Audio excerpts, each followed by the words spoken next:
à tous, nous allons vous présenter un webinaire ayant pour sujet principal la DSN de substitution de l'URSSAF et MSA pour 2026. Afin de mieux comprendre les tenants et les aboutissants, nous allons vous présenter les CRM et notamment le CRM 120 où nous allons également vous montrer comment les corriger avant et après la DSN de substitution. Voici le sommaire. Dans un premier temps, nous verrons une petite introduction. Qu'est-ce qu'un CRM? La définition du CRM, la norme NEORES, les principaux CRM normalisés.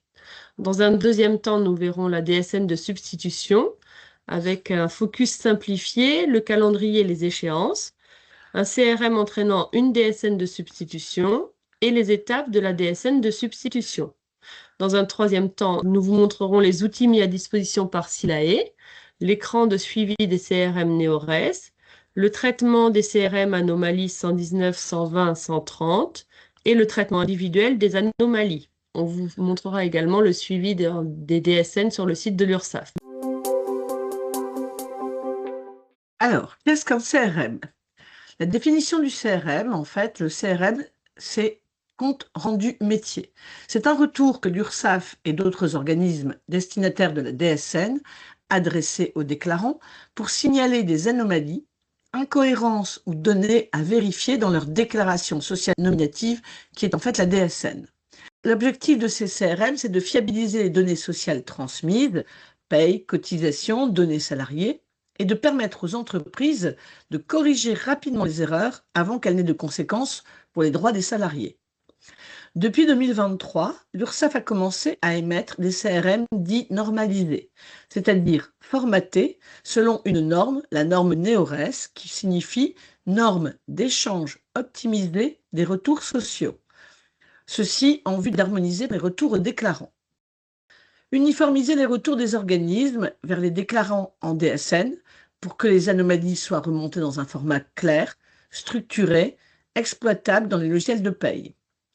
Permettre une intégration automatique ou semi-automatique de ces retours dans les outils des entreprises, édition, correction et suivi, afin de réduire les erreurs manuelles et d'accélérer la mise en conformité. Également harmoniser les messages d'erreur, les codes d'anomalie, les champs attendus pour que les éditeurs de logiciels de paye et les entreprises parlent le même langage dans la remontée des erreurs. Voici les principaux CRM normalisés. Le CRM 119 et 120 sont ceux que les entreprises devront principalement surveiller. Ils permettent une correction rapide des erreurs via une DSN annule et remplace. Le CRM de rappel 124 intervient lorsque des anomalies identifiées dans les CRM mensuels n'ont pas été corrigées pendant l'année. Il agit comme une relance annuelle. Si des anomalies substituables ne sont pas corrigées après le CRM de rappel, l'URSSAF pourra émettre une DSN de substitution pour rectifier les données à la place du déclarant avec un processus contradictoire. Tous ces retours sont ou seront structurés selon la norme NEORES, ce qui garantit une standardisation des formats, des codes des anomalies et des rubriques attendues.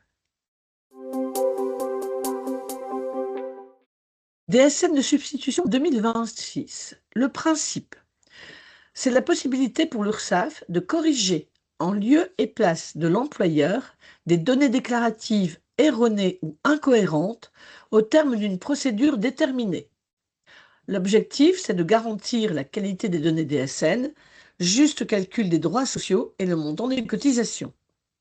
Un mécanisme que déclenchera l'URSSAF uniquement si les anomalies persistent alors qu'elles ont été signalées en amont à plusieurs reprises ou après une phase d'échange contradictoire initiée par le déclarant. Calendrier et échéance. En mars 2026, réception du CRM de rappel annuel. De mars 2026 jusqu'à l'échéance déclarative de mai 2026, vous pouvez régulariser les anomalies qui vous sont notifiées.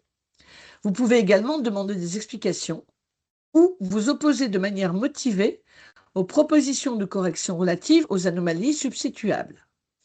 Entre mars et juin 2026, vous êtes informé de l'acceptation ou du rejet de votre opposition par la messagerie de l'espace en ligne de l'établissement concerné.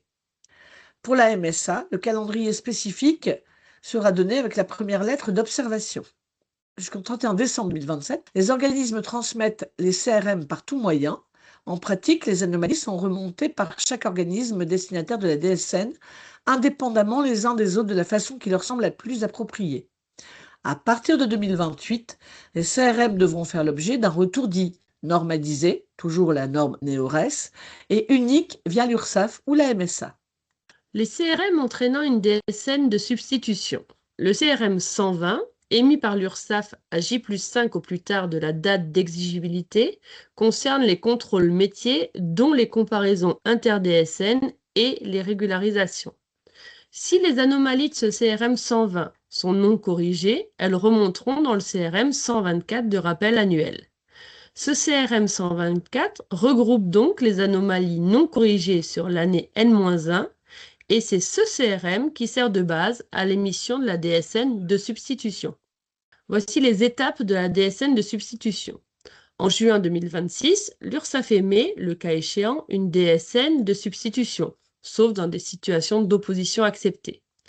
Ensuite, l'URSSAF vous envoie un CRM post-substitution recensant les données ayant été substituées. Sur votre espace en ligne, vous recevrez une notification précise que des corrections ont été apportées et que celles-ci sont susceptibles d'avoir des conséquences en matière de recouvrement. En cas de conséquences sur le montant des cotisations, donc si les cotisations sont dues, vous recevez une mise en demeure. Vous devez verser les cotisations dues avec majoration et l'URSSAF vous rembourse si vous avez trop versé de cotisations. Au plus tard, 2 mois après la mise en demeure, vous pouvez contester les effets de la substitution devant la commission de recours amiable, la CRA. Nous allons vous présenter deux procédures de substitution. La première, le cas d'usage numéro 1, avec l'opposition acceptée par l'URSSAF. Et dans le deuxième cas, nous verrons l'opposition refusée par l'URSSAF. Dans le cas présent, donc dans le cas d'usage numéro 1, la DSN de février fait l'objet d'une notification le 13 mars 2026. Le délai d'opposition pour la régularisation sera donc de 2 mois. Le 30 avril, le déclarant s'oppose dans le délai via le site de l'URSSAF. De là, l'URSSAF analyse le caractère de l'opposition et informe le déclarant le 15 mai de son acceptation à cette opposition, ce qui clôture le processus. Dans le cas 2, opposition non retenue par l'URSSAF. La même chose que dans le premier cas, notification de rappel, opposition du déclarant dans les délais, et le 15 avril, l'URSSAF informe le déclarant de la non-retenue de son opposition, donc il en ressort alors une DSN de substitution. À partir du CRM post-substitution, le délai est de 2 mois pour un recours auprès de la commission de recours amiable. Voyons maintenant les outils mis à disposition par SILAE. SILAE vise à fiabiliser les traitements DSN, améliorer la restitution des CRM et limiter les DSN de substitution. Des évolutions fonctionnelles concrètes ont déjà permis de réduire significativement les anomalies, par exemple avec le CRM 121 Identité. Voyons tout de suite dans le logiciel le module spécifique. Pour accéder au suivi des CRM NEORES, il vous suffit de cliquer sur la droite dans l'état d'avancement pour obtenir cet écran. Par défaut, l'outil filtre est sur les anomalies M-1 non traitées afin de les traiter en priorité, mais vous pouvez choisir les périodes, les CRM ou encore selon les statuts, traités, non traités, etc. Pour faire afficher les anomalies, vous allez cliquer sur Analyser en haut à droite de votre écran. Vous obtiendrez toutes les anomalies remontées par CRM sur la période, donc vous les verrez affichées dans un tableau. Vous aurez en priorité les CRM non traités par défaut, mais rien ne vous empêche de choisir un autre filtre.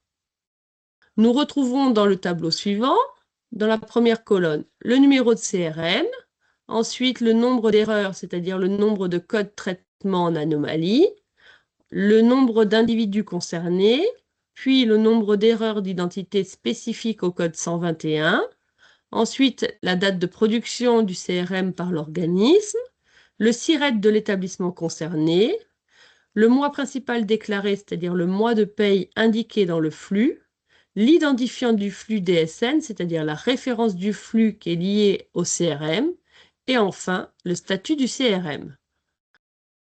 À noter qu'un petit i peut être affiché sur une ligne du tableau. Celui-ci signifie que le CRM est obsolète et qu'un nouveau CRM postérieur a été transmis par l'organisme. Le statut du CRM peut donc être OK avec un point bleu.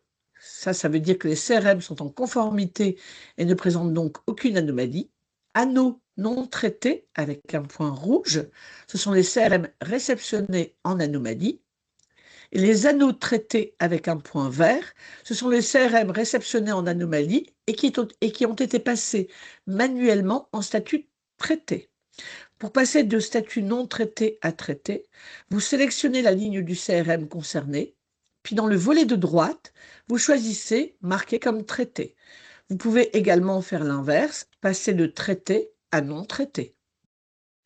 Le suivi et la validation du traitement des anomalies vont vous permettre d'améliorer la traçabilité des CRM et de prioriser vos actions.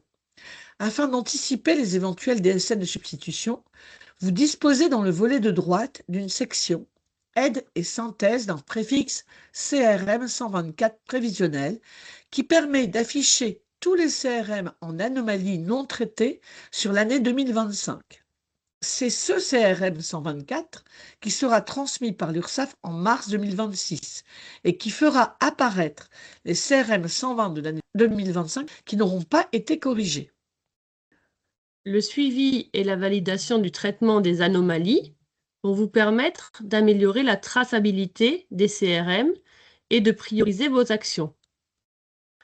Le second préfixe dans la section récap des anomalies substituables.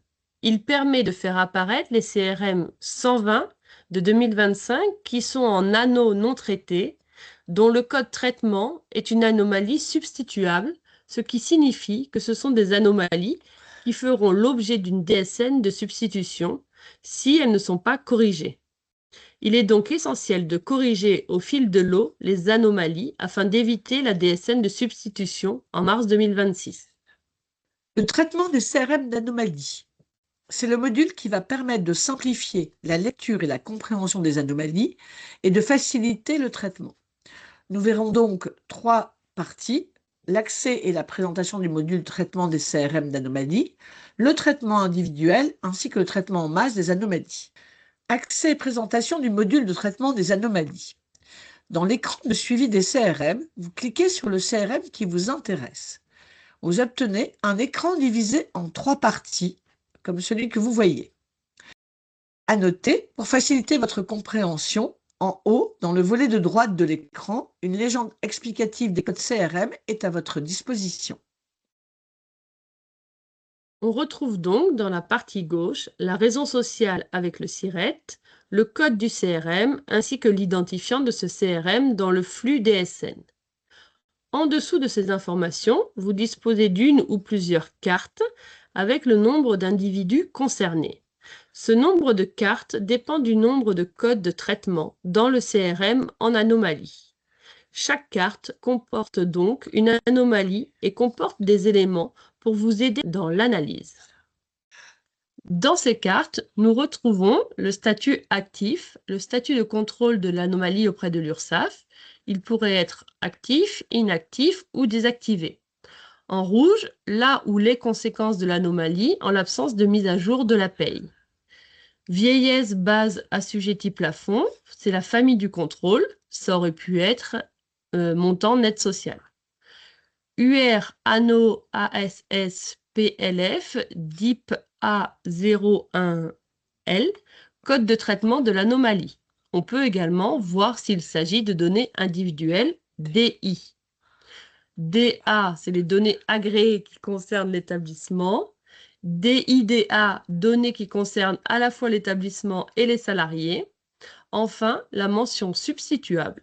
S'il existe un commentaire lors du suivi, vous aurez également une bulle qui vous avertira. Si vous avez un grand nombre d'anomalies, vous avez la touche filtre pour sélectionner les anomalies à traiter en priorité. Dans cette partie, vous retrouvez un mémo. Il recense les cas métiers, analyse et suivi par SILAE et vous indique pour chacun d'eux si une action est à mener. Si vous êtes ainsi dans les cas recensés, vous pouvez suivre les instructions correspondantes pour traiter l'anomalie. En double-cliquant sur l'anomalie, on rentre dans le détail de celle-ci.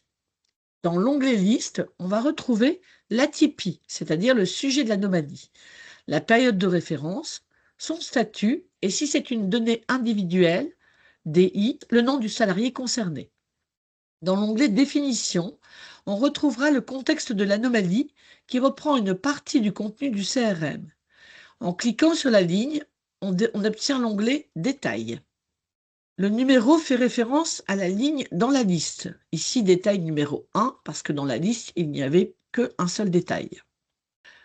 Vous retrouverez ici tous les détails tels que la période, le nom de la personne et les données DSN qui sont soit en défaut, soit qui font partie du contrôle. Depuis cet écran, vous avez la possibilité de changer le statut du CRM et même de laisser un commentaire. Le statut contesté, cas où vous êtes en désaccord avec l'URSSAF et que vous avez engagé un recours. Alors, vous avez des liens utiles pour vous aider dans l'aide en ligne de SILAE. Vous avez une FAQ, une base de connaissances et un méthodo d'analyse des anomalies substituables. Voyons maintenant le suivi DSN URSSAF. Pour cela, il faudra vous connecter sur votre compte de l'URSSAF et cliquer sur Suivi DSN. Vous arrivez sur la page ci-dessus où est référencée l'anomalie, l'établissement concerné, la typologie de l'anomalie et le nombre de salariés impactés. En cliquant sur la typologie, on voit que le mois concerné, par exemple ici, c'est le mois de décembre. Et en cliquant sur ce même mois, vous aurez la description de l'anomalie, la priorité de correction ainsi que ses conséquences. Vous pourrez, si vous avez besoin d'aide de l'URSSAF, retrouver en bas de la page les moyens pour les contacter, comme par exemple soit leur envoyer un message ou les contacter par téléphone au 39 57. Nous espérons que ce webinaire a répondu à vos attentes. Nous restons à votre disposition. N'hésitez pas à nous contacter. Nous vous souhaitons une bonne journée. Au revoir Stéphanie. Au revoir.